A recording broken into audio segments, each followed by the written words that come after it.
JDS Janata Dal secular ಅಂತ ಹೇಳ್ತೀರಾ, ಜಾತ್ಯತೀತ ಅಂತ ಹೇಳ್ತೀರಾ, ಆದ್ರೆ ಇವತ್ತಿಗೆ ಕೋಮುವಾದಿ ಪಕ್ಷ ಆಗಿರುವಂತಹ ಬಿಜೆಪಿ ಅಂತ ಮೈತ್ರಿ ಮಾಡ್ಕೊಳ್ತೀರಾ. ಸೈದ್ಧಾಂತಿಕವಾಗಿ ಕಷ್ಟ ಆಗ್ತಿದೆ ಅಂತ ಅನ್ನಿಸ್ತಿಲ್ವಾ? ನೋಡಿ, ಅವರವರ ಪಕ್ಷಕ್ಕೆ ಅವರದೇ ಆದ ಐಡಿಯಾಲಜಿಗಳು ಇರ್ತವೆ. ಓಕೆ, ಈಗ ನೋಡೋ ದೃಷ್ಟಿ ಈಗ ಕಾಂಗ್ರೆಸ್ ಅವರಿಗೆ ಬಿಜೆಪಿ ಕೋಮುವಾದಿ ಅಂತ ಕಾಣಿಸ್ಬೋದು. ಆದ್ರೆ ನಮಗೆ ಬಿಜೆಪಿ ಕೋಮುವಾದಿ ಅಥವಾ ಹಿಂದುತ್ವ ಮತ್ತೊಂದು ನಾವು ಇದನ್ನೆಲ್ಲ ಫಾಲೋ ಮಾಡಕ್ ಹಿಂದೆ ಅದ್ರ ಬಗ್ಗೆ ನೀವೇ ಆರೋಪಗಳು ಮಾಡ್ತಿದ್ದೀರಿ. ಇರ್ಬೋದು ಸಾಕಷ್ಟು. ಅಲ್ಲ ನೋಡಿ, ಸಾಕಷ್ಟು ಟೀಕೆ ಟಿಪ್ಪಣಿಗಳು ಅವತ್ತಿನ ಕಾಲಘಟ್ಟದಲ್ಲಿ ಆಗಿರ್ತವೆ. ಈಗ ನಾವು ರಾಷ್ಟ್ರದ ಹಿತಕ್ಕಾಗಿ ಅಂತ ಹೇಳಿದಾಗ ಒಂದು ರಾಷ್ಟ್ರೀಯ ಪಕ್ಷದ ಜೊತೆಗೆ ನಾವು ಅಲಯನ್ಸ್ ಮಾಡ್ಕೊಂಡಿದೀವಿ ಹೊರತು ಅವ್ರ ಐಡಿಯಾಲಜಿಗಳ ಜೊತೆಗೆ ಅಲಯನ್ಸ್ ಅಂತಲ್ಲ. ಓಕೆ, ಸೊ ಈಗ ಮುಂದಿನ ದಿನಮಾನಗಳಲ್ಲಿ ಬೇರೆ ನಾವೆಲ್ಲ ಪ್ರಾದೇಶಿಕ ಪಕ್ಷಗಳೆಲ್ಲ ಸೇರ್ಕೊಂಡೆ ಒಂದು ಅಲಯನ್ಸ್ ಮಾಡ್ಕೋಬಹುದು. ಸೊ ಅವಾಗ ನಿಮ್ಗೆ ಬೇರೆ ಬೇರೆ ರಾಜ್ಯಗಳಲ್ಲಿ ಒಂದೊಂದು ಪ್ರಾದೇಶಿಕ ಪಕ್ಷಗಳು ಇರ್ತವೆ. ಅಲ್ಲ, ಆ ರೀತಿ ಅಲ್ಲ. ನೋಡಿ, ರಾಜಕೀಯದಲ್ಲಿ ಏನೇನ್ ಬೇಕಾದ್ರೂ ಆಗಬಹುದು. ನಾನು ಉದಾಹರಣೆ ಹೇಳಕ್ ಬಂದಿದ್ದು, ಈಗ ಒಂದೊಂದು ರಾಜ್ಯದಲ್ಲಿ ಒಂದೊಂದು ಪ್ರಾದೇಶಿಕ ಪಕ್ಷಗಳಿದಾವೆ. ಸೊ ಒಂದು ವೇಳೆ ನಾಳೆ ಹಲವಾರು ಪ್ರಾದೇಶಿಕ ಪಕ್ಷಗಳು ಸೇರ್ಕೊಂಡೆ ನಾವು ಒಂದು ಥರ್ಡ್ ಅಲಯನ್ಸ್ ಅಂತ ಮಾಡಿದಾಗ ಸಾಕಷ್ಟು ಡಿಫ್ರೆನ್ಸಸ್ ಇರ್ತವೆ ಐಡಿಯಾಲಜಿಲಿ. ಆದ್ರೂ ಕೂಡ ನಾವು ಒಂದು ರಾಷ್ಟ್ರದ ಹಿತಕ್ಕೆ ಅಂತ ಒಂದು ಅಲಯನ್ಸ್ ಅಲ್ಲಿ ಇರ್ತೀವಿ. ಈಗಾಗಲೇ ಅದೇ ರೀತಿ ಮಾಡಿ ದೇವೇಗೌಡರು ಪ್ರಧಾನಮಂತ್ರಿ ಕೂಡ ಆಗಿದೆ. ಎಕ್ಸಾಕ್ಟ್ಲಿ, ಈ ಹಿಂದೆ ಆಗಿದೆ. ಅದು ಉದಾಹರಣೆಗಳು ಈ ಹಿಂದೆ ನಾವೆಲ್ಲ ನೋಡಿದೀವಿ. ಓಕೆ, ಇನ್ ಕೇಸ್ ಏನಾದರೂ ಬಿಜೆಪಿ ಮತ್ತು JDS ಅಲಯನ್ಸ್ ಅಧಿಕಾರಕ್ಕೆ ಬಂದು ಕುಮಾರಸ್ವಾಮಿ ಅವರು ಮುಖ್ಯಮಂತ್ರಿ ಆಗ್ತಾರೆ ಅಂತ ಅನ್ಕೋಣ. ಇನ್ ಕೇಸ್ ಆ ರೀತಿ ಆದಾಗ ಕರ್ನಾಟಕದಲ್ಲಿ ಇತ್ತೀಚೆಗೆ ಕೋಮು ವಿಚಾರಗಳ ಕುರಿತಾಗಿ ಚರ್ಚೆ ಜಾಸ್ತಿ ಆಗ್ತಿದೆ. ಹಿಜಾಬ್ ಪ್ರಕರಣ ಆಗಿರ್ಲಿ, ಹಲಾಲ್ ವಿಚಾರ ಆಗಿರ್ಲಿ, ಈ ತರದ ಹಲವಾರು ವಿಚಾರಗಳ ಕುರಿತಾಗಿ ಇನ್ ಕೇಸ್ ಆ ರೀತಿ ಏನೋ ಬಂದಾಗ ನಿಮ್ಮ ಕುಮಾರಸ್ವಾಮಿ ಅವರು ಬಿಜೆಪಿ ಅವರು ಹೇಳಿದಂತೆ ಸ್ಟ್ಯಾಂಡ್ ತೆಗೆದುಕೊಳ್ತಾರ ಅಥವಾ ಅವ್ರು ವೈಯಕ್ತಿಕವಾಗಿ ತೆಗೆದುಕೊಳ್ತಾರ? ನೋಡಿ, ಇದು ಒಂದು ಶಾಲೆಯಲ್ಲಿ ಯೂನಿಫಾರ್ಮ್ ವಿಚಾರ. ಓಕೆ, ಸೊ ಅದು ಬಿಜೆಪಿ ಅಜೆಂಡಾನ ಅಥವಾ ಕಾಂಗ್ರೆಸ್ ಅಜೆಂಡಾನ ಅಥವಾ JDS ಅಜೆಂಡಾನ ಅನ್ನೋದು ಪ್ರಶ್ನೆ ಬರಲ್ಲ. ಇನ್ನ ತಾವು ಕೇಳಿದ್ರಿ ಬಿಜೆಪಿ ಅವರು ಹೇಳೋದ ನೀವು ಕೇಳ್ತೀರಾ ಅಥವಾ ನಿಮ್ಮ ಕುಮಾರಣ್ಣನವರೇ ಸ್ವಂತ ಡಿಸಿಷನ್ ತಗೊಳ್ತಾರ ಅಂತ. ನೋಡಿ, ಅವತ್ತು ನಾವು ಆಲ್ ಪಾರ್ಟಿ ಮೀಟಿಂಗ್ ಕರಿಬೇಕಾಗತ್ತೆ. ಆಲ್ ಪಾರ್ಟಿ ಮೀಟಿಂಗ್ ಕರೆದ್ಬಿಟ್ಟು ಮೂರು ಪಕ್ಷಗಳ ಜೊತೆ ಕುತ್ಕೊಂಡು ಕೊನೆಗೆ ಸನ್ಮಾನ್ಯ ಕುಮಾರಣ್ಣನವರು ಏನ್ ಸೂಕ್ತ ಇದೆ, ಒಂದು ನಿಮಗೆ ಯೂನಿಫಾರ್ಮ್ ಆಗಿ ಎಲ್ಲಾ ಸ್ಟೂಡೆಂಟ್ಸ್ಗೆ ವಿತೌಟ್ ಎನಿ ಡಿಸ್ಟ್ರಪ್ಷನ್ ಸೊಸೈಟಿಲಿ ಒಂದು ಯೂನಿಫಾರ್ಮಿಟಿ ತರುವಂತ ನಿಟ್ಟಿನಲ್ಲಿ ಏನ್ ಡಿಸಿಷನ್ ತಗೋಬೇಕು ಅದು ತಗೊಳ್ತಾರೆ. ನಿಮ್ಮ ಅಲಯನ್ಸಸ್ ಅನ್ನ ನೋಡ್ಬೇಕಾದ್ರೆ, ನೀವು ಮಾಡಿಕೊಂಡಿರುವಂತ ಮೈತ್ರಿಗಳನ್ನ ನೋಡ್ಬೇಕಾದ್ರೆ ಜೊತೆಲಿ ಆ ಶಿಫ್ಟ್ ಆಗ್ತಿರಲ್ಲ ಒಂದು ಕಡೆ, ಒಂದು ಪಕ್ಷದಿಂದ ಮತ್ತೊಂದು ಪಕ್ಷದ ಜೊತೆಲಿ JDS ಜನತಾದಳ ಸೆಕ್ಯುಲರ್ ಇದೆಯಲ್ಲ, ಆ ಸೆಕ್ಯುಲರ್ ನ ತೆಗೆದು ಸಿಚುಯೇಷನ್ ಅಲ್ಲಿ ಸಾಂದರ್ಭಿಕ ಪಕ್ಷ ಅಂತ ಇಟ್ಟರೆ ಚೆನ್ನಾಗಿರುತ್ತೆ ಅಂತ ಅನ್ಸಲ್ಲ? ನೋಡಿ, ಇದು ನಿಮ್ಮಂತ ವೀಕ್ಷಕರ ನೋಟ ಇರ್ಬೋದು, ಬಟ್ ನಮ್ಮಲ್ಲಿ ಅದು ಇವತ್ತು ಕೂಡ ಎಸ್ ಅಂತ ನಾವು ಯಾಕೆ ಸ್ಪೆಷಲ್ ಆಗಿ ಬ್ರಾಕೆಟ್ ಅಲ್ಲಿ ಹಾಕ್ತಿವಿ ಅಂತ ಹೇಳಿದ್ರೆ ವಿ ಆರ್ ವೆರಿ ಸೆಕ್ಯುಲರ್ ಅಂತ ಹೇಳೋದಕ್ಕೋಸ್ಕರ ನಿಜವಾಗ್ಲೂ ಇದೆ. ನೋಡಿ, ಇವತ್ತು ನಿಮಗೆ ಕರ್ನಾಟಕ ರಾಜ್ಯದಲ್ಲಿ ಪ್ರತ್ಯೇಕವಾಗಿ ನಾವು ಮಾತಾಡೋದಾದ್ರೆ ನಿಮಗೆ ಎಲ್ಲಾ ಜಾತಿ ಜನಾಂಗದವರು ಒಪ್ಕೊಳ್ಳೋ ಅಂತ ಪಕ್ಷ ಅಂತ ಹೇಳಿದ್ರೆ ಅದು JDS. ಇವತ್ತುವರೆಗೂ ನಿಮಗೆ ರಾಷ್ಟ್ರೀಯ ಪಕ್ಷಗಳು ಅವರವರ ಐಡಿಯಾಲಜಿ ಅವ್ರು ಇಟ್ಕೊಂಡಿದ್ದಾರೆ. ಸೊ ನಾವ್ ಯಾರನ್ನೂ ದೂಷಣೆ ಮಾಡಕ್ ಹೋಗಲ್ಲ ಇಲ್ಲಿ. ಆದ್ರೆ ನಿಮಗೆ ಈಗ ಯಾವ ಕ್ಷೇತ್ರದಲ್ಲಿ ನಾವು ಎಷ್ಟು ಗೆದ್ದಿದ್ದೀವಿ ಅನ್ನೋದು ಇಂಪಾರ್ಟೆಂಟ್ ಅಲ್ಲ. ಆದ್ರೆ ಎಲ್ಲಾ ಜಾತಿ ಜನಾಂಗದವರು ಎಕ್ಸೆಪ್ಟ್ ಮಾಡ್ಕೊಂಡಿರುವಂತ ಒಂದು ಪಕ್ಷ ಅಥವಾ ಎಲ್ಲಾ ಜಾತಿ ಜನಾಂಗದವರು ಎಕ್ಸೆಪ್ಟ್ ಮಾಡ್ಕೊಂಡಿರುವಂತ ಒಬ್ಬ ಅನ್ಡಿಸ್ಪ್ಯೂಟೆಡ್ ನಾಯಕ ಅಂತ ಏನಾದ್ರು ಇದ್ರೆ ಅದು ಸನ್ಮಾನ್ಯ ಕುಮಾರಣ್ಣನವರು. ಹೌದು, ನೋಡಿ, ಇವತ್ತು ತಾವು ಗಮನಿಸಿದ್ರೆ ಸನ್ಮಾನ್ಯ ಕುಮಾರಣ್ಣನವರು ಕೇಂದ್ರ ಸಚಿವರಾಗಿರ್ಬೋದು, ರಾಜ್ಯದಲ್ಲಿ ಅವ್ರೇನು ಯಾವ ಸಚಿವ ಇದ್ರಲಿಲ್ಲ ಅಥವಾ ನಾವು ಆಡಳಿತದಿಲ್ಲ. ಆದ್ರೆ ತಾವು ಗಮನಿಸಿದ್ರೆ ಎಲ್ಲಾ ಜಾತಿ ಎಲ್ಲಾ ವರ್ಗದ ಜನರು ಸನ್ಮಾನ್ಯ ಕುಮಾರಣ್ಣನವರು ಸ್ಪಂದಿಸ್ತಾರೆ ಅಂತ ಅನ್ಬಿಟ್ಟು ಇವತ್ತು ಸನ್ಮಾನ್ಯ ಕುಮಾರಣ್ಣನವರು ಹುಡುಕೊಂಡ್ಬರ್ತಾರೆ. ಅದಕ್ಕೆ ಅಷ್ಟೇ ಸಜ್ಜನರಾಗಿ ಅಷ್ಟೇ ಏನದು ನಿಮ್ಗೆ ಈಸಿ ಟು ರೀಚ್ ಅಂತ ಯಾರಾದ್ರೂ ಒಬ್ಬ ರಾಜಕಾರಣಿ ಅಂದ್ರೆ ಅದು ಸನ್ಮಾನ್ಯ ಕುಮಾರಣ್ಣನವರೇ. ಓಕೆ, ನೀವು ಜಾತಿ ರಾಜಕಾರಣದ ಬಗ್ಗೆ ಹೇಳ್ತಿದ್ರಿ. ಅದರಲ್ಲೂ ಕರ್ನಾಟಕ ಅಂತ ಬಂದಾಗ ಜಾತಿ ರಾಜಕಾರಣ ಅದ್ರ ಮಜಲೇ ಬೇರೆ ರೀತಿ. ಏನಕ್ಕೆ ಅಂದ್ರೆ ಎಸ್ಸಿಗಳು ಅಂತ ಬಂದಾಗ ಹೆಚ್ಚು ಜನ, ನಾನು ಹೇಳ್ತದ್ದು ಕನ್ಸಲ್ಟೇಷನ್ ವಿಚಾರ ಅಂತ ಬಂದಾಗ ಕಾಂಗ್ರೆಸ್ ಜೊತೆ ನಿಲ್ತಾರೆ. ಎಸ್ಟಿಗಳು ಅಂತ ಬಂದಾಗ ಇವತ್ತಿಗೆ ಹೆಚ್ಚಿಗೆ ಒಂದಿಷ್ಟು ಜನ ಬಿಜೆಪಿ ಜೊತೆ ನಿಲ್ತಿದ್ದಾರೆ. ಅದೇ ರೀತಿ ಮುಸ್ಲಿಮರು ಅಂತ ಬಂದಾಗ ಇವತ್ತಿಗೆ ಅದ್ರಲ್ಲಿ ಯಾವುದೇ ಪ್ರಶ್ನೆ ಇಲ್ಲ, ಅವರು ಕಾಂಗ್ರೆಸ್ ಜೊತೆ ನಿಲ್ತಾರೆ ಅಂತ ಎಲ್ರಿಗೂ ಗೊತ್ತಿರ್ಬೋದು. ಇನ್ನ ಲಿಂಗಾಯತರ ವಿಚಾರ ಅಂತ ಬಂದಾಗ ಬಿಜೆಪಿ ಜೊತೆ ನಿಲ್ತಾರೆ, ಕುರುಬಾಸ್ ಅಂತ ಬಂದಾಗ ಕಾಂಗ್ರೆಸ್ ಜೊತೆ ನಿಲ್ತಾರೆ. ಆದ್ರೆ ಗೌಡಾಸ್ ಅಂತ ಬಂದಾಗ ಅಟ್ಲೀಸ್ಟ್ ಇಷ್ಟು ದಿನ JDS ಜೊತೆ ಆದ್ರೂ ನಿಲ್ತಿದ್ರು, ಇವತ್ತಿಗೆ ಅವ್ರ ಜೊತೆ ನಿಲ್ತಿಲ್ಲ. ಅದೇ ಗೌಡರ ಓಟುಗಳು ಹರಿದು ಹಂಚಿ ಹೋಗ್ತಿದೆ ಮೂರು ಪಕ್ಷಗಳಿಗೆ ಅಂತ ಅನಿಸ್ತಿಲ್ಲ? ಇಲ್ಲ, ನೋಡಿ, ತಾವೇನು ಈಗಷ್ಟು ಹೇಳಿದ್ರಿ, ನಮ್ಮಲ್ಲಿ ಎಲ್ಲಾ ಘಟಕಗಳು ಇದೆ. SC ಘಟಕಗಳಿದೆ, ST ಘಟಕಗಳಿದೆ, ಕುರುಬ ಘಟಕ ಇದೆ, ಒಕ್ಕಲಿಗರಂತೂ ನಾವೇನು ಹೇಳೋದೇ ಬೇಡ. ಕ್ಷೇತ್ರದಲ್ಲಿ ಎಷ್ಟು ಕೇಳ್ತೀರಾ? ಎಸ್ ನೋಡಿ, ಈಗ ಮೀಸಲಾತಿ ಕ್ಷೇತ್ರಗಳು ಯಾವ್ದು ಬರುತ್ತೆ ಅದರಲ್ಲಿ ನಮ್ಮ NDA ಮೈತ್ರಿಕೂಟದಲ್ಲಿ ನಾವು ಏನೆಲ್ಲ ಸೀಟ್ ಹಂಚಿಕೆ ಮಾಡ್ಕೊಳ್ತೀವಿ ಅನ್ನೋದು ಅದು ಇನ್ನು ಮುಂಬರುವ ಚುನಾವಣೆಗಳಲ್ಲಿ ಗೊತ್ತಾಗುತ್ತೆ. ಆದ್ರೆ ನಾನು ತಮ್ಮ ಗಮನಕ್ಕೆ ತರುವಂಥದ್ದು ಈಗ ಏನು ಅಂತ ಹೇಳಿದ್ರೆ, ನಿಮಗೆ ಯಾವ ಒಂದು ಜಿಲ್ಲೆಗಳಲ್ಲಿ ಯಾವ ಘಟಕಗಳಿದಾವೆ ಆ ಎಲ್ಲಾ ಘಟಕಗಳಲ್ಲೂ ನಮ್ಮ ನಿಷ್ಠಾವಂತ ಕಾರ್ಯಕರ್ತರು, ಮುಖಂಡರುಗಳು, ಲೀಡರ್ಸ್ಗಳು ಇದ್ದಾರೆ. ಈ ಹಿಂದೆ ಗೆದ್ದಿರುವಂತ ಲೀಡರ್ಸ್ಗಳು ಇದ್ದಾರೆ, MLA ಇದ್ದಾರೆ ಸಾಕಷ್ಟು. ಇನ್ನು ಮುಂದೇನು ಗೆಲ್ಲುವಂತದ್ದು ಸಾಕಷ್ಟು ಇದ್ದಾರೆ. ಇನ್ನು ಇತ್ತೀಚೆಗೆ ನಡೆದಂತ ಒಂದು ಮೈಸೂರಲ್ಲಿ ಸಮಾವೇಶನ ತಾವು ಗಮನಿಸೋದೇ ಆದ್ರೆ ಸನ್ಮಾನ್ಯ ಕುಮಾರಣ್ಣನವರು ಒಂದು ಕಂಪ್ಲೀಟ್ ಕರ್ನಾಟಕ ರಾಜ್ಯಕ್ಕೆ ಒಂದು ಮೆಸೇಜ್ ಕೊಟ್ಟರು.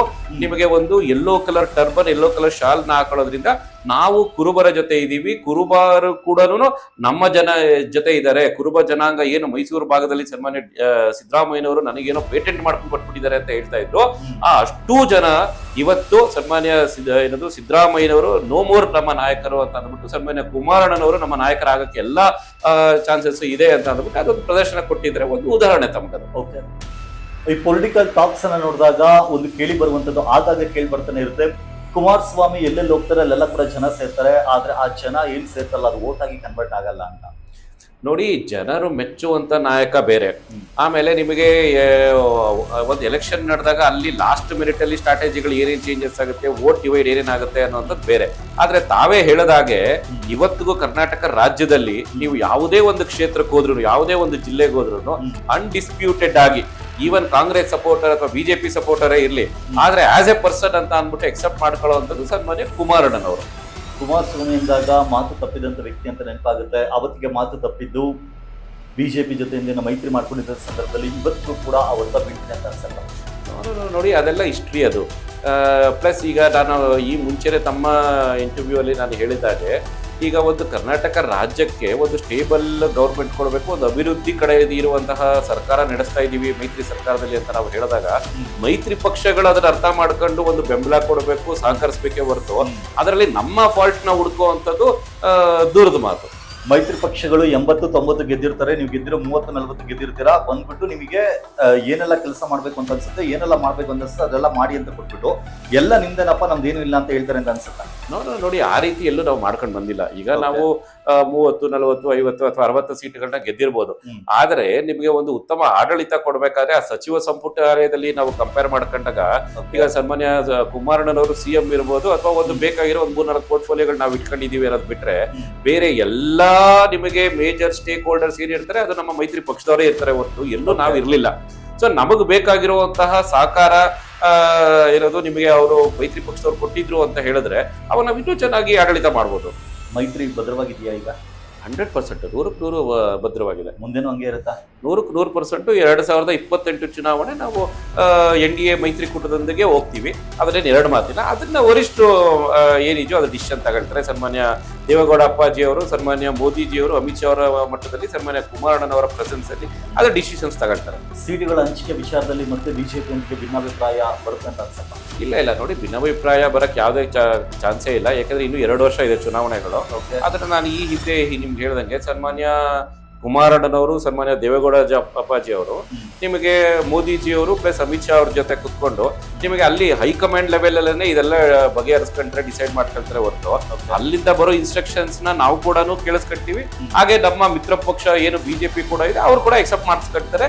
ಯಾವುದೇ ಅನ್ಡಿಸ್ಪ್ಯೂಟೆಡ್ ಆಗಿ ಒಂದು ಪಾರ್ಟಿಯಾಗಿ ಅಥವಾ ಒಂದು ಎಲೆಕ್ಷನ್ಗೆ ನಾವು ಒಂದು ನಾಯಕನ ಗೆಲ್ಲಿಸಬೇಕು ಅನ್ನೋ ರೀತಿಯಲ್ಲಿ ವರ್ಕ್ ಮಾಡ್ತೀವಿ. 224 ಕ್ಷೇತ್ರಗಳಲ್ಲಿ ನಿಮ್ಮ ಬೇಡಿಕೆ ಎಷ್ಟಿರ್ಬೋದು?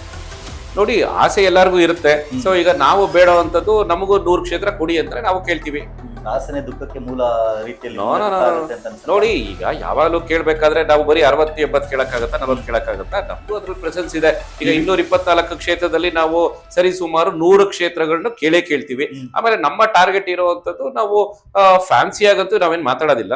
ಸರಿ ಸುಮಾರು 70-90 ಸೀಟ್ಗಳನ್ನ ಈ ಸತಿ ನಾವು ಗೆಲ್ಲುವಂತ ಎಲ್ಲ ಒಳ್ಳೆ ಅವಕಾಶಗಳು, ವಾತಾವರಣ ಇದೆ.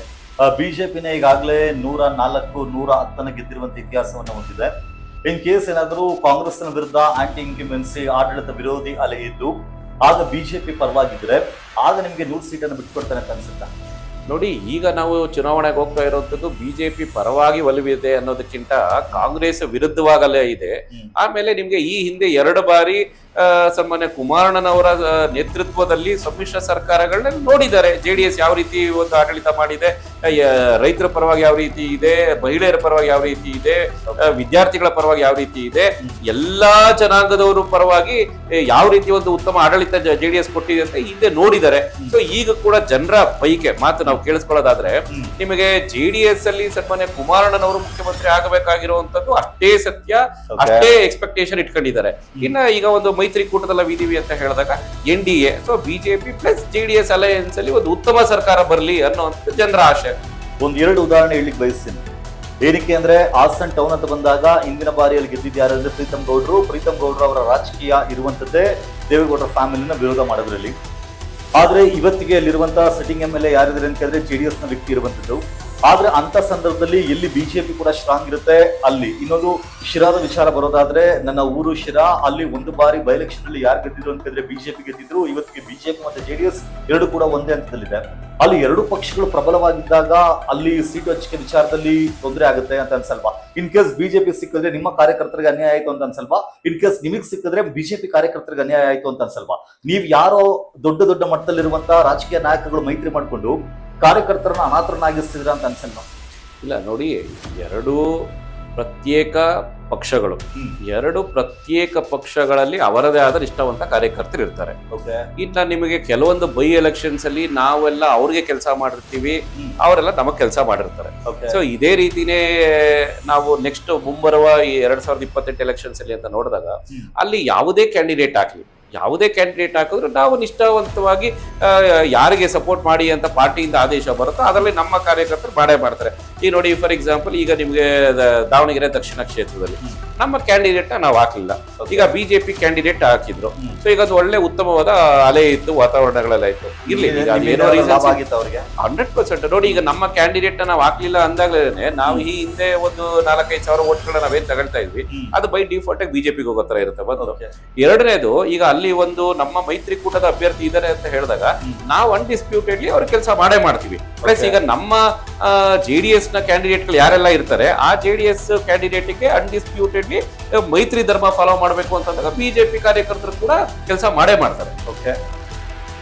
JDS ಅವರು ಅಂದುಕೊಂಡಂತೆ ಲೆಕ್ಕಾಚಾರ ವರ್ಕೌಟ್ ಆಗದೆ, ಇನ್ ಕೇಸ್ ಏನಾದ್ರೂ ಕುಮಾರಸ್ವಾಮಿ ಅವರಿಗೆ ಮುಖ್ಯಮಂತ್ರಿ ನೀನ್ ಹಾಕ್ಬೇಡಪ್ಪ ಬಿಜೆಪಿ ಅವರೇ ಆಗ್ತಾರೆ ಅಂದ್ರೆ ಆಗ್ಲೂ ಕೂಡ JDS ಅವರ ಬೆಂಬಲ ಬಿಜೆಪಿ ಇರುತ್ತ.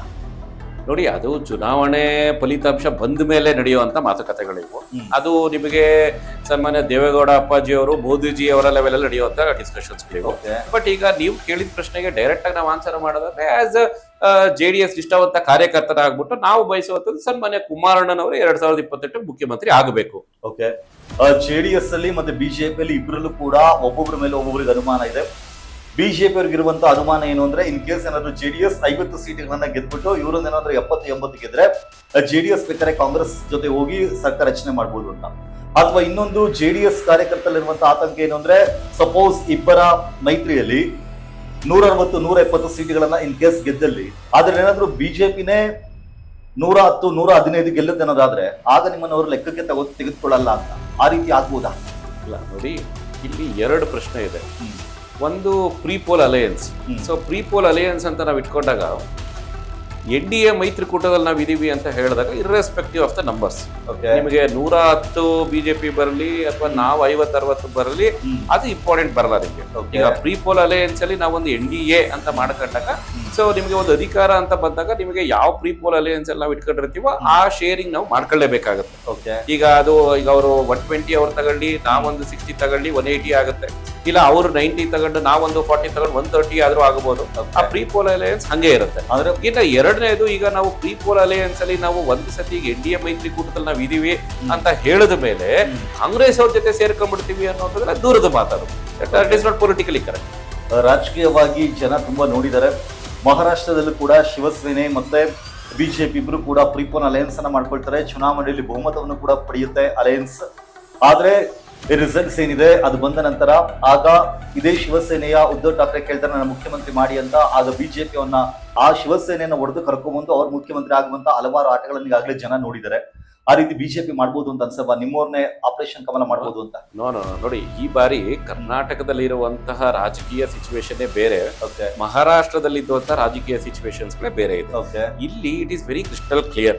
ಈ 5 ವರ್ಷ, ಈಗ ಆಲ್ರೆಡಿ ಏನ್ 3 ವರ್ಷ ಕಾಂಗ್ರೆಸ್ ಸರ್ಕಾರ ಆಡಳಿತ ಮಾಡಿದೆ, ಓಕೆ, ಇನ್ನು 1 ವರ್ಷ ಆಡಳಿತ ಮಾಡಬಹುದು. ಅದಾದ್ಮೇಲೆ ಎಲ್ಲ ಎಲೆಕ್ಷನ್ಸ್ ರೆಡಿ ಆಗ್ತಿರ್ತೀವಿ. So more or less we are edge. ನಿಮ್ಗೆ 2028 ಎಲೆಕ್ಷನ್ಸ್ ಅಲ್ಲಿ ಎಡ್ಜ್ ಅಲ್ಲಿ ಇದ್ದೀವಿ. ಸೊ ಇದನ್ನೆಲ್ಲ ನಾವು ಗಮನಿಸೋದಾದ್ರೆ ಆಲ್ರೆಡಿ ನಿಮಗೆ ಆಂಟಿ ಇನ್ಕಂಬೆನ್ಸಿ ಇದೆ, ನಿಮಗೆ ಕಾಂಗ್ರೆಸ್ನ ತೊಲಗಿಸ್ಬೇಕು ಅನ್ನುವಂಥದ್ದು ಕರ್ನಾಟಕ ರಾಜ್ಯದ ಜನತೆ ಡಿಸೈಡ್ ಮಾಡ್ಕೊಂಡಿದ್ದಾರೆ. ಇನ್ನ ನಾವು ಮೈತ್ರಿಕೂಟ ಪಕ್ಷ ಆಗ್ಬಿಟ್ಟು ನಾವು ಇಟ್ಸ್ ವೆರಿ ಕ್ರಿಸ್ಟಲ್ ಕ್ಲಿಯರ್, ಇಲ್ಲಿ ಕಿಚಡಿ ಸರ್ಕಾರ ಆಗುವಂತ ಯಾವ ರೀಸನ್ಸ್ ಇಲ್ಲ.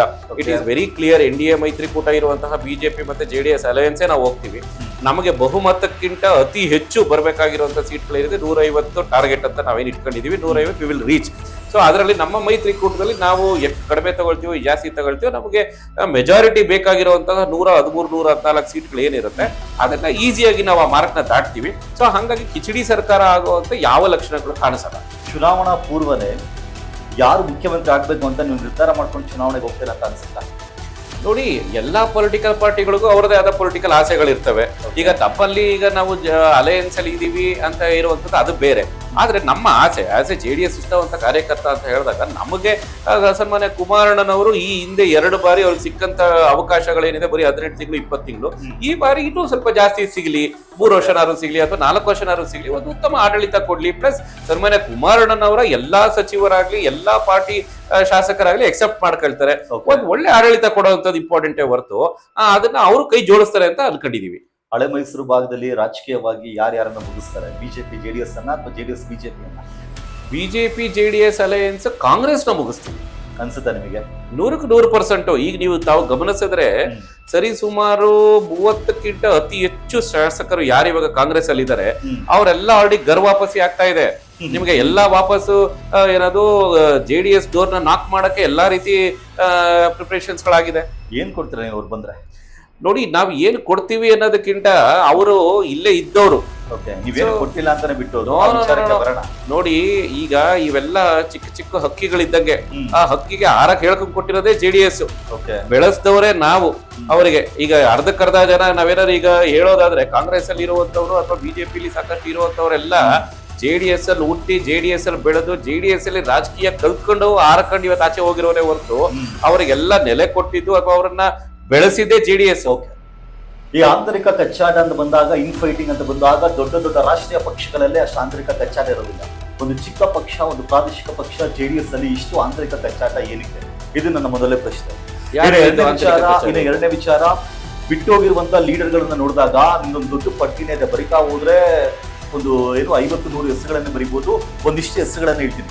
2005ರಲ್ಲಿ ಸಿದ್ದರಾಮಯ್ಯ ಬಿಟ್ಟೋಗ್ತಾರೆ, CM ಇಬ್ರಾಹಿಂ ಬಿಟ್ಟೋಗ್ತಾರೆ, ಸತೀಶ್ ಜಾರಕಿಹೊಳಿ ಬಿಟ್ಟೋಗ್ತಾರೆ.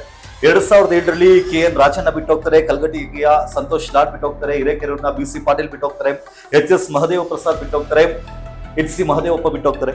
2017ರಲ್ಲಿ ನಿಮ್ಮ JDS ನ ಮುಸ್ಲಿಂ ಫೇಸ್ ಆಗಿದ್ದಂತ ಜಮೀರ್ ಅಹಮದ್ ಖಾನ್ ಬಿಟ್ಟೋಗ್ತಾರೆ, ನಾಗಮಗ್ಲಾದ ಚಲುವರಾಯಸ್ವಾಮಿ ಬಿಟ್ಟೋಗ್ತಾರೆ, ಮಾಗಡಿ ಬಾಲಕೃಷ್ಣ ಬಿಟ್ಟೋಗ್ತಾರೆ. 2019ರಲ್ಲಿ ಗೋಪಾಲಯ್ಯ ಬಿಟ್ಟೋಗ್ತಾರೆ, H ವಿಶ್ವನಾಥ್ ಬಿಟ್ಟೋಗ್ತಾರೆ, KC ನಾರಾಯಣಗೌಡರು ಬಿಟ್ಟೋಗ್ತಾರೆ, ಅವ್ರು ಬಂದು ಬಿಜೆಪಿಗೆ ಸೇರ್ತಾರೆ. ಇನ್ನು ಇತ್ತೀಚೆಗೆ 2023ರಲ್ಲಿ ಗೌರಿಶಂಕರ್ ಬಿಟ್ಟೋದ್ರು, ಗುಬ್ಬಿ ಶ್ರೀನಿವಾಸ್ ಬಿಟ್ಟೋದ್ರು, R ಮಂಜುನಾಥ್ ಬಿಟ್ಟೋದ್ರು, ಪರಮಾಪ್ತ ಶಿವಲಿಂಗೇಗೌಡರು ಬಿಟ್ಟೋದ್ರು. ಈ ತರ ಪ್ರತಿಯೊಬ್ರು ಬಿಟ್ಟೋಗ್ತಿದ್ದಾರೆ. ಅಂದ್ರೆ ಯಾರು ಒಬ್ರು ಅಥವಾ ಇಬ್ರು ಬಿಟ್ಟೋಗಿದ್ರೆ ಆ ಇಬ್ಬರಿಗೆ ಏನೋ ದುರಾಸೆ ಇತ್ತಪ್ಪ, ಆ ಕಾರಣಕ್ಕೆ ಬಿಟ್ಟೋದ್ರು ಅಂತ ಹೇಳಿ ಜನ ಅನ್ಕೊಳ್ತಿದ್ರು. ಆದ್ರೆ ಇಷ್ಟೊಂದೆಲ್ಲ ತುಂಬಾ ಜನ ಬಿಟ್ಟೋಗ್ತಿದ್ದಾರೆ ಅನ್ನೋದಾದ್ರೆ ನಿಮ್ಮ ಪಕ್ಷದಲ್ಲಿ ಏನೋ ತೊಂದರೆ ಇದೆ ಅಂತ ಅನ್ಸಲ್ವಾ? ಇಲ್ಲ, ನನಗೆ ಖುಷಿ ಆಯ್ತು ತಾವು ಲಿಸ್ಟ್ ಇಷ್ಟೊಂದೆಲ್ಲ ಓದಿದಾಗ. ನಾನು ಅವಾಗಲೇ ಹೇಳ್ದಾಗೆ ಕರ್ನಾಟಕ ರಾಜ್ಯದಲ್ಲಿ ಬಿಜೆಪಿ ಅಥವಾ ಕಾಂಗ್ರೆಸ್ ಅಲ್ಲಿ ಇರುವಂತಹ ಅರ್ಧಕ್ಕರ್ಧ ಜನ ಶಾಸಕರು ಸಚಿವರೆಲ್ಲ ಹುಟ್ಟಿ ಬೆಳೆದಿದ್ದು JDS ಅಲ್ಲಿ ಅಂತ ಕೇಳಿಸ್ಕೊಳ್ಳಕ್ಕೆ ಖುಷಿ ಆಗ್ತದೆ. ಒಂದು ಮ್ಯಾನುಫ್ಯಾಕ್ಚರಿಂಗ್ ಫ್ಯಾಕ್ಟರಿ ಅಂತಾನೆ ಹೇಳ್ಬೋದು. ರಾಜಕೀಯ ಹೇಳ್ಕೊಂಡ್ ಕೊಡುವಂತದೇ ಸನ್ಮಾನ್ಯ ದೇವೇಗೌಡ ಅಪ್ಪಾಜಿ ಅವರ ಗರಡಿಲಿ ಬೆಳೆದಿರುವಂತವ್ರು ಇವರೆಲ್ಲ. ಇನ್ನ ಎರಡನೇ ವಿಚಾರ ತಾವು ಕೇಳೋದಾದ್ರೆ, ಈ ಎಲ್ಲಾ ಶಾಸಕರು ಅಥವಾ ಸಚಿವರು ಯಾರೆಲ್ಲ ಆಚೆ ಹೋಗಿದ್ದಾರೆ, ಇಲ್ಲಿ ಆಂತರಿಕವಾಗಿ ಏನೋ ಕಚ್ಚಾಟ ಇದೆ ಅಂತ ಹೋಗಿಲ್ಲ ಸ್ವಾಮಿ ಯಾರು. ಅವರಿಗೆ ಇನ್ನೂ ಏನೋ ಬೇಕು, ನಮಗೆ ಇನ್ನೂ ಏನೋ ಅಧಿಕಾರ ಬೇಕು, ಇನ್ನೂ ಏನೋ ಕಮರ್ಷಿಯಲ್ ಆಗಿ ನಾವು ಬೆಳಿಬೇಕು ಅಂತ ಯೋಚನೆ ಮಾಡ್ಕೊಂಡು ಆರ್ಕೊಂಡು ಹೋಗಿರೋರೇ ಹೊರತು ಆಂತರಿಕ ಕಚ್ಚಾಟ ಇದೆ ಅಂತ ಯಾರು ಹೋಗಿಲ್ಲ. ನಿಮಗೆ ಇವತ್ತು ಕೂಡ ಯಾರೆಲ್ಲ ಬೆಳೆದಿದ್ದಾರೆ ನಮ್ಮ ಪಾರ್ಟಿಯಲ್ಲೇ ಉಳ್ಕೊಂಡು ನಮ್ಮ ಪಕ್ಷ ಕಟ್ಟಬೇಕಾಗಿತ್ತು, ನಮ್ಮ ಪಕ್ಷ ಜೋಡಣೆ ಮಾಡ್ಬೇಕಾಗಿತ್ತು, ಸಂಘಟನೆಗಳನ್ನ ಮಾಡ್ಬೇಕಾಗಿತ್ತು. ಬಟ್ ಕೆಲವರು ಇರಬಹುದು ಅವರ ಸ್ವಂತ ನಾನೇನೋ ಇನ್ನೂ ಬೆಳಿಬೇಕು, ಅಧಿಕಾರ ದಾಹ ಅನ್ನೋದು ಇದ್ದೇ ಇರ್ತದೆ, ಸಚಿವರಾಗಬೇಕು ಅಂತ ಆಸೆಗಳು ಇರ್ತವೆ. ಎಲ್ಲಿ ಯಾವ್ಯಾವ ಪಕ್ಷಗಳು ಅಧಿಕಾರದಲ್ಲಿ ಬರ್ತಾ ಇರ್ತದೆ ಅದನ್ನ ಹುಡುಕೊಂಡು ಹೋಗಿದ್ದಾರೆ. ಸೊ ನಾವ್ ಅದನ್ನ ಏನು ಕಮೆಂಟ್ ಮಾಡಕ್ ಹೋಗಲ್ಲ. ಆದ್ರೆ ಅವರನ್ನ ವೈಯಕ್ತಿಕವಾಗಿ ನೀವೇನಾದ್ರು ಇಷ್ಟೂ ಜನ ಹೆಸರು ಹೇಳಿದ್ರಲ್ಲ, ಅವ್ರನ್ನ ಕೇಳಿದ್ರೆ ಇವತ್ತು ಅವ್ರು ಹೇಳುವಂತದ್ದು ಜೆಡಿಎಸ್ ಪಕ್ಷನೇ ಅವರ ಮಾತೃ ಪಕ್ಷ, ಅಥವಾ ಜೆಡಿಎಸ್ ಪಕ್ಷನೇ ಅವರಿಗೆ ರಾಜಕೀಯದ ಒಂದು ಅಸ್ತಿತ್ವ ಕೊಟ್ಟಿರುವಂತದ್ದು, ಜನ್ಮ ಕೊಟ್ಟಿರುವಂತದ್ದು ಜೆಡಿಎಸ್ ಪಕ್ಷ. ಅವ್ರು ಯಾರೆಲ್ಲ ಬಿಟ್ಟು ಹೋಗಿದ್ದಾರೆ ಅವರೆಲ್ಲರೂ ಕೂಡ ದೇವೇಗೌಡರ ಬಗ್ಗೆ ಇವತ್ತಿಗೂ ಕೂಡ ಅದೇ ಪೂಜನೀಯ ಭಾವನೆಯೊಂದಿಗೆ ಮಾತಾಡ್ತಾರೆ. ಆದ್ರೆ ಕುಮಾರಸ್ವಾಮಿನ ಮಾತ್ರ ಅಪೋಸ್ ಮಾಡ್ತಾರೆ. ನೋಡಿ, ರಾಜಕೀಯದಲ್ಲಿ ಈಗ ನೀವೇನಾಗುತ್ತೆ, ಆ ಪಕ್ಷಕ್ಕೆ ಹೋದಾಗ ಏನಾಗುತ್ತೆ, ಅವ್ರು ಹೇಳಿದ್ದು ಕಲರ್ ಗ್ಲಾಸ್ ಅನ್ನು ಹಾಕಬೇಕಾಗ್ತದೆ. ಈಗ ಏನಾಗುತ್ತೆ, ಈಗ ಹಲವಾರು ಸಚಿವರು ಇತ್ತೀಚೆಗೆ ಸನ್ಮಾನ್ಯ ಕುಮಾರಣ್ಣವರ ವಿರುದ್ಧವಾಗಿ ಕೆಲವೊಂದು ಬಾಯಿಗೆ ಬಂದಂಗೆಲ್ಲ ಮಾತಾಡಿದ್ರು. ಅದು ಅವರು ವೈಯಕ್ತಿಕವಾಗಿ ಸ್ವಂತ ವರ್ಚಸ್ಸಿಂದ ಹೇಳಿರುವಂತದ್ದಲ್ಲ. ನಿಮಗೆ ಕಾಂಗ್ರೆಸ್ ಅಲ್ಲಿ ಇರುವಂತಹ ಸಚಿವರು ಅವ್ರು ಕೊಟ್ಟಿರೋ ಸ್ಕ್ರಿಪ್ಟ್ ಗಳನ್ನ ಇವ್ರು ಓದಿರುವಂತದ್ದು. ಈಗ ನಾನು ಆವಾಗಲೇ ಹೇಳ್ದಂಗೆ ಈಗ ಏನಾಗುತ್ತೆ, ಈ ಒಂದು ಪಕ್ಷದಲ್ಲಿ ಬಿಟ್ಟು ಆ ಪಕ್ಷದಲ್ಲಿ ಹೋದಾಗ ಅವ್ರಿಗೆ ಬೆಲೆ ಸಿಗದೆ ಏನು ಅಂತಾರೆ, ಸನ್ಮಾನ್ಯ ಕುಮಾರಣ್ಣನವರ ಬೈಬೇಕು, ಜೆಡಿಎಸ್ ಅವ್ರನ್ನ ಬೈಬೇಕು. ಅದು ಬೈದ್ರೇನೆ ಅವ್ರಿಗಲ್ಲಿ ಸಚಿವ ಸ್ಥಾನ. ಈಗ ಅದನ್ನ ನೀವು ಗಮನಿಸಿದ್ರೆ ಎಷ್ಟೋ ಸಚಿವರು ಈ ಮಾಡಿರುವಂತ ಮಿಸ್ಟೇಕ್ಸ್ ಗಳು ಅರ್ಥ ಆಗಿದೆ. ಈಗ ಅರ್ಥ ಆಗಬಿಟ್ಟು ಜೆಡಿಎಸ್ ಅಲ್ಲಿ ನಾವು ಫಸ್ಟ್ ಬೆಂಚ್ ಅಲ್ಲಿ ಕೂಡಿಸ್ತಿದ್ವಿ, ಅವ್ರು ಈಗ ಅಲ್ಲಿ ಹೋಗ್ಬಿಟ್ಟು ಲಾಸ್ಟ್ ಬೆಂಚ್ ಅಲ್ಲಿ ಕ್ಯೂ ಅಲ್ಲಿ ನಿಂತ್ಕೊಳ್ಳೋ ತರ ಆಗಿದೆ. ವಾಪಸ್ ಮಾಡ್ತಾರೆ. ಅದಕ್ಕೆ 100% ಈಗ ಅವ್ರು ಏನ್ ಆಸೆ ಇಟ್ಕೊಂಡಲ್ಲೆಲ್ಲ ಹೋಗಿದ್ರು ಅದೇನೋ ನೆರವೇರಲ್ಲ, ಯಾರಿಗೂ ಅವ್ರು ಸೊಪ್ಪಾಗ್ತಾ ಇಲ್ಲ, ಅವ್ರನ್ನ ಕ್ಯಾರೆ ಅನ್ನೋರಿಲ್ಲ ಅಲ್ಲಿ. ಇಲ್ಲಿ ನಾವು ಕೊಟ್ಟಿರುವಂತಹ ಪ್ರಾಮುಖ್ಯತೆಗಳೇನಿತ್ತು ಅಲ್ಲಿ ಎಲ್ಲೂ ಸಿಗ್ತಿಲ್ಲ. ಎಲ್ಲ ಇವತ್ತು ವಾಪಸ್ ಬರೋ ನಿಟ್ಟಿನಲ್ಲಿ ಇದಾರೆ. ಈಗ ವಾಪಸ್ ಬಂದು ಗೆಲ್ತಾರೆ ಅಂತ ಅನ್ಕೋಣ, ಅವ್ರಿಗೆ ನೀವು ಮಂತ್ರಿಗಿರಿ ಕೊಡ್ತೀರಾ ಅಥವಾ ಅವ್ರು ಬಿಟ್ಟೋದ್ಮೇಲೆ ಕೂಡ ನಿಷ್ಠೆಯಿಂದ ದುಡಿದಿದ್ರಲ್ಲ ಆ ಕಾರ್ಯಕರ್ತರಿಗೆ ಕೊಡ್ತೀರಾ? ನೋಡಿ, it is too early to say. ಒಂದು. ಎರಡನೇದು, ಈಗ ಸನ್ಮಾನ್ಯ ದೇವೇಗೌಡ ಅಪ್ಪಾಜಿ ಅವರ ಮಾರ್ಗದರ್ಶನದಲ್ಲಿ ಕುಮಾರಣ್ಣ ಡಿಸಿಷನ್ ಏನ್ ತಗೊಳ್ತಾರ ಅದು, ಪ್ಲಸ್ ಅದರ ಜೊತೆಗೆ ಸ್ಥಳೀಯವಾಗಿ ಅಲ್ಲಿರುವಂತಹ ನಮ್ಮ ಕಾರ್ಯಕರ್ತರು ಅವರೆಲ್ಲ ಏನೆಲ್ಲ ಹೇಳ್ತಾರೆ, ಯಾರೆಲ್ಲ ಕ್ಯಾಂಡಿಡೇಟ್ ಆಗ್ತಾರೆ, ಯಾರನ್ನ ಗೆಲ್ಲಿಸ್ಕೋಬೇಕಾಗುತ್ತೆ ಅನ್ನೋದ್ರ ಮೇಲೆ ಡಿಪೆಂಡ್ ಆಗುತ್ತೆ. ಈ 2007 ಅಲಯನ್ಸ್ ಮಾಡ್ಕೊಳ್ಬೇಕಾದ್ರೆ ಕುಮಾರಸ್ವಾಮಿ ಅವರಿಗೆ ಮುಖ್ಯಮಂತ್ರಿ ಬೇಕು ಅಂತೇಳಿ ಅವ್ರನ್ನೇ ಮಾಡ್ಲಾಗುತ್ತೆ. 2018 ಕಾಂಗ್ರೆಸ್ ಒಂದಿಗೆ ಮೈತ್ರಿ ಮಾಡ್ಕೊಳ್ಬೇಕಾದ್ರೂ ಕೂಡ ಇಲ್ಲಪ್ಪ ನಮ್ಗೆ ಮುಖ್ಯಮಂತ್ರಿ ಹುದ್ದೆ ಬೇಕು ಅಂತೇಳಿ ಮುಖ್ಯಮಂತ್ರಿ ಮಾಡ್ಕೊಳ್ಳಾಗುತ್ತೆ. ಈಗಲೂ ಕೂಡ ಅದೇ ಹಠ ಕುಮಾರಸ್ವಾಮಿಯಲ್ಲಿ ಇದೆ ಅಂತ ಅನ್ಕೋಣ, ಇಲ್ಲ ಜೆಡಿಎಸ್ ಕಾರ್ಯಕರ್ತರಲ್ಲಿ ಇದೆ ಅಂತ ಅನ್ಕೋಣ. ಆದ್ರೆ 2004 ಅವತ್ತಿಗೆ ಜೆಡಿಎಸ್ 58 ಸೀಟ್ಗಳನ್ನ ಗೆದ್ದಿದ್ದು. ಕಾಂಗ್ರೆಸ್ ಒಂದಿಗೆ ಮೈತ್ರಿ ಮಾಡ್ಕೊಳ್ಬೇಕಾದ್ರೆ ಅವತ್ತಿಗೆ ಇದೇ ದೇವೇಗೌಡರು ಸಿದ್ದರಾಮಯ್ಯ ಅವರು ಮುಖ್ಯಮಂತ್ರಿ ಆಗ್ಬೇಕು ಅಂತ ಹಠ ಹಿಡಿದು ಕೂತಿದ್ರೆ ಮಾಡ್ತಿದ್ರಲ್ಲ. ಏನಕ್ಕೆ ಸಿದ್ದರಾಮಯ್ಯ ಅವರಿಗೆ ನೀವೆಲ್ಲ ಮೋಸ ಮಾಡಿದ್ರಿ ಅಂತ ಅನ್ಸಲ್ವಾ? ನೋಡಿ, ಇದು ಈ ಹಿಂದೆ ಕೆಲವೊಂದು ವಿಚಾರಗಳು ದೊಡ್ಡವರ ವಿಚಾರಗಳೆಲ್ಲ ಸ್ಪಷ್ಟೀಕರಣಗಳನ್ನ ಅವ್ರು ಕೊಡ್ತಾರೆ. ಆದ್ರೆ ನಾನೊಬ್ಬ ಇನ್ನು ಅತಿ ಚಿಕ್ಕ ಕಾರ್ಯಕರ್ತ. ಸೊ ನನಗೆ ಅಂಡರ್ಸ್ಟ್ಯಾಂಡಿಂಗ್ ಅಲ್ಲಿ ಇರುವಷ್ಟು ನಾನು ಹೇಳ್ಬೇಕು ಅಂತಂದ್ರೆ, ಅವತ್ತಿನ ಕಾಲಮಟ್ಟದಲ್ಲಿ ಸನ್ಮಾನ್ಯ ಸಿದ್ದರಾಮಯ್ಯನವರಿಗೆ ಏನೆಲ್ಲ ಪೊಸಿಷನ್ ಕೊಡಬೇಕಾಗಿತ್ತು, ಏನೆಲ್ಲ ಅವರಿಗೆ ಒಂದು ರಾಜಕೀಯವಾಗಿ ಸಪೋರ್ಟ್ ಕೊಡಬೇಕಾಗಿತ್ತು, ಅದು ಪಕ್ಷದಿಂದ ಎಲ್ಲಾ ಕೊಟ್ಟಿತ್ತು. ನೋ ಅನ್ಡಿಸ್ಪ್ಯೂಟೆಡ್ಲಿ ಈ ವಾಸ್ ಎ DCM ಅಂಡ್ ನಿಮಗೆ ಅವ್ರಿಗೆ ಏನ್ ಸಪೋರ್ಟ್ ಕೊಡಬೇಕಾಗಿತ್ತು ಎಲ್ಲ ನಾವು ಕೊಟ್ಟಿದ್ವಿ.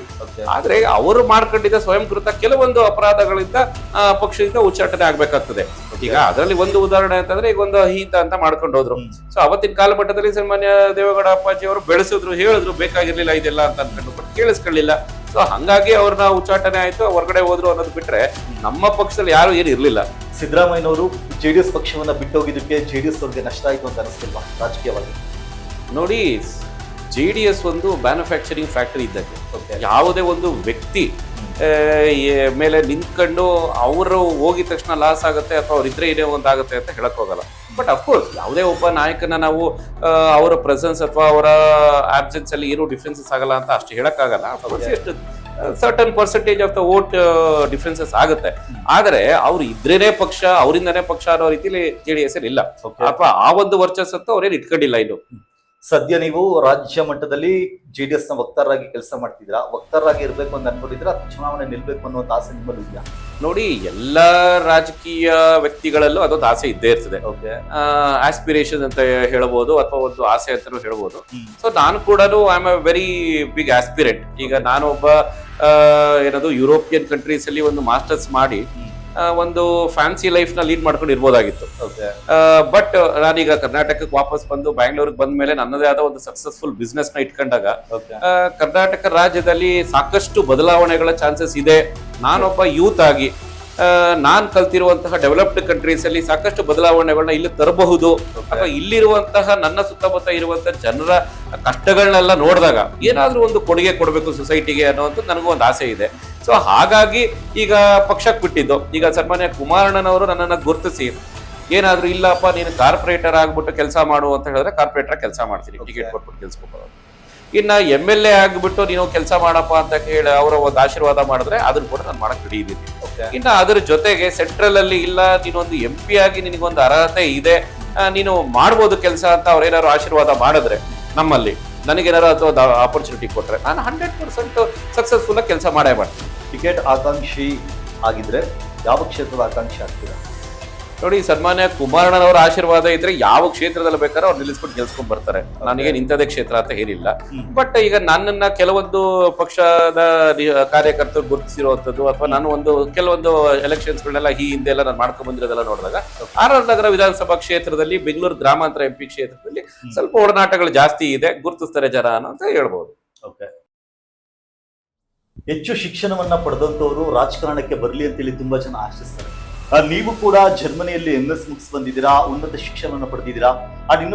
ಇನ್ನೂ ವಯಸ್ಸಿನಲ್ಲಿ ಚಿಕ್ಕವರೇ, ಇನ್ನು ನಿಮಗೂ ಕೂಡ ರಾಜಕೀಯ ಆಸೆಗಳಿರುತ್ತೆ. ಈ ಎಲ್ಲ ಕಾರಣಗಳನ್ನ ನೋಡಿದಾಗ ನಿಮ್ಗೆ ಇನ್ನೂ ಮುಂದೆ ಹೆಚ್ಚು ಅವಕಾಶಗಳು ಸಿಗ್ಬೋದು. ಅವಕಾಶಗಳು ಸಿಕ್ಕಿದಾಗ ಅದನ್ನ ಚೆನ್ನಾಗಿ ಬಳಸ್ಕೊಡಿ. ಆಮೇಲೆ ಜನರಿಗೆ ನೀವೇನು ಆ ಅಭಿವೃದ್ಧಿ ಹೊಂದಿರುವಂತಹ ದೇಶಗಳಲ್ಲಿ ಯಾವ ರೀತಿ ಅಭಿವೃದ್ಧಿಯನ್ನ ನೋಡಿದ್ರಿ ಅದೇ ರೀತಿ ಅಭಿವೃದ್ಧಿಯನ್ನ ಸಾಧ್ಯ ಆದಷ್ಟು ಕೂಡ ನೀವು ಭಾರತದಲ್ಲಿ ತನ್ನಿ. ಅಂಡ್ ಮುಂದಿನ ನಿಮ್ಮ ರಾಜಕೀಯ ಪಯಣ ಏನಿದೆ ಅದಕ್ಕೆ ನಾವು ಆಲ್ ದ ಬೆಸ್ಟ್ ಹೇಳ್ತಾ, ನಿಮ್ಮಂತ ಹೆಚ್ಚು ಶಿಕ್ಷಣವನ್ನ ಪಡೆದವರ ಸಂಖ್ಯೆ ರಾಜಕಾರಣದಲ್ಲಿ ಜಾಸ್ತಿ ಆಗ್ಲಿ ಅಂತ ಕೂಡ ನಾವು ಆಶಿಸ್ತೀವಿ. ನಾನು ಒಂದು ಹೇಳಕ್ ಬಯಸ್ತೀನಿ, ತೇಜಸ್ ಕನ್ನಡಿಗ ಅಂತ ಒಂದು ಯೂಟ್ಯೂಬ್ ಚಾನಲ್ ಅಲ್ಲಿ ತಾವೊಂದು ಒಳ್ಳೆ ಕಾರ್ಯಕ್ರಮಗಳನ್ನ ಮಾಡ್ತಾ ಇದ್ದೀರಾ. ತಾವು ಪರ್ಸನಲಿ ಈಗ ಏನೊಂದು ಕಾಂಪಿಟೇಟಿವ್ ಎಕ್ಸಾಮ್ಸ್ಗೆ ತಯಾರಾಗ್ತಿರುವಂತಹ IAS KS ವಿದ್ಯಾರ್ಥಿಗಳಿಗೆ ಒಬ್ರು ಫ್ಯಾಕಲ್ಟಿ ಆಗಿ ಕೆಲಸ ಏನ್ ಮಾಡ್ತಾ ಇದ್ದೀರಾ, ಅದು ನಮಗೆ ಮುಂದೆ ನೋಡುವಂತಹ ಒಂದು ಒಳ್ಳೊಳ್ಳೆ ಗೌರ್ಮೆಂಟ್ ಅಡ್ಮಿನಿಸ್ಟ್ರೇಷನ್ ಅಲ್ಲಿ ಬರುವಂತಹ ಒಂದು ಅಧಿಕಾರಿಗಳನ್ನ ಮ್ಯಾನುಫ್ಯಾಕ್ಚರಿಂಗ್ ಮಾಡುವಂತ ಒಂದು ಒಳ್ಳೆ ಕೆಲಸ ತಾವು ಮಾಡ್ತಾ ಇದ್ದೀರಾ. ಅದಕ್ಕೆ ತಮಗೆ ಅಭಿನಂದನೆಗಳು. ಅದರ ಜೊತೆಗೆ ಈ ಒಂದು ತೇಜಸ್ ಕನ್ನಡಿಗ ಅಂತ ಏನೊಂದು ಯೂಟ್ಯೂಬ್ ಚಾನಲ್ ಮುಖಾಂತರ ಇಷ್ಟು ಒಳ್ಳೊಳ್ಳೆ ಪ್ರಶ್ನೆಗಳನ್ನ, ಅನ್ಬಯಾಸ್ಡ್ ಪ್ರಶ್ನೆಗಳನ್ನೆಲ್ಲ ತಾವೇನ್ ಕೇಳ್ತಾ ಇದ್ದೀರಿ, ಇದಕ್ಕೆ ಒಳ್ಳೆ ಯಶಸ್ಸು ಸಿಗಲಿ, ಸಕ್ಸಸ್ ಇರಲಿ. ಹಾಗೂ ಮುಂದಿನ ಎಲೆಕ್ಷನ್ ಬರೋ ಅಷ್ಟರಲ್ಲಿ ತಾವು ಇನ್ನು ಸಾಕಷ್ಟು ಯಾರೆಲ್ಲ ನಾವೊಂದು ಚಾಣಕ್ಯರು ಅಂತ ಹೇಳ್ತಿರ್ತೀವಿ, ಆ ರೀತಿ ತಮಗೂ ಒಂದು ಒಳ್ಳೆ ಆಪರ್ಚುನಿಟಿಗಳು ಸಿಗಲಿ ಅನ್ನುವಂಥದ್ದು ನಾನು ಆಶಿಸ್ತೀನಿ. ಧನ್ಯವಾದಗಳು. Thank you.